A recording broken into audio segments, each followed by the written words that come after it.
Welcome to Daily Dose Radio, a 5-minute devotional podcast studying the Psalms verse by verse. Broadcast from the ever-beautiful Sharonville, Ohio, on the sunny side of Cincinnati. Hey there, friends. Welcome back to Daily Dose Radio. Here in the Bible Bistro, we've added a bookshelf that's getting larger and larger.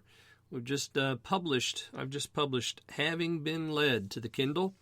It's a 30-day devotional based on John Newton Brown's Church Covenant. So I hope you'll go out to the Kindle store and get a copy.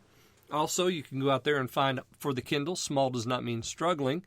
And you can also find Christianity to the Life, a book I edited but was written by Cotton Mather.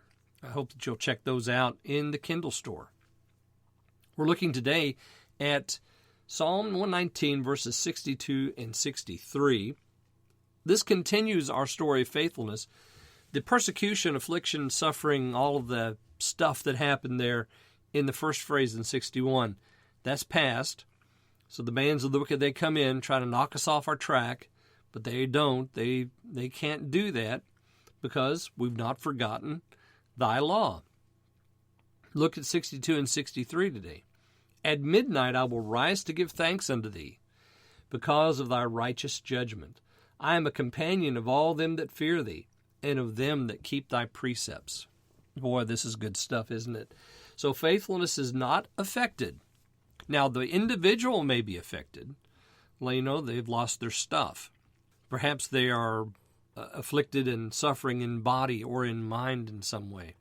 They're grieving. Notice the first thing we have here in 62 is at midnight. I would imagine that a lot of us who have suffered affliction, persecution, and suffering, we might think that our existence is at midnight. The hands of the clock have stopped, and everything is midnight. It's dark. It's the deepest part of darkness. It's lonely. It's uncertain. It's a little scary at midnight. At midnight, after the persecution has passed, what happens? Well, we could be in despair. We could throw our hands up and say, this whole Christian thing isn't worth it. Or we can do what he says. I will rise to give thanks unto thee. Now, wait a minute. Give thanks? I just suffered persecution. Surely, you suffered persecution, but there's still a lot to give thanks for, isn't there? There's a lot to give thanks for that you made it through the persecution. There's things that have been changed because of the persecution and for the better, because God uses the wickedness of men to advance his will and kingdom. He won't be thwarted. And so even at midnight, when everything is at its worst, it's as black as it's going to be, I will arise and give thanks to the Lord. So you see, faithfulness is continuing. Even under the cloud of midnight, the blackness of that event, I still rise and give thanks, because my life is not dictated by what others do or say to me or about me. My life is dictated by the portion that I keep, and the portion that I keep is the Lord. Notice verse 63, I am a companion of all them that fear thee, and of them that keep thy precepts. Well, faithfulness is continuing, and why does it continue?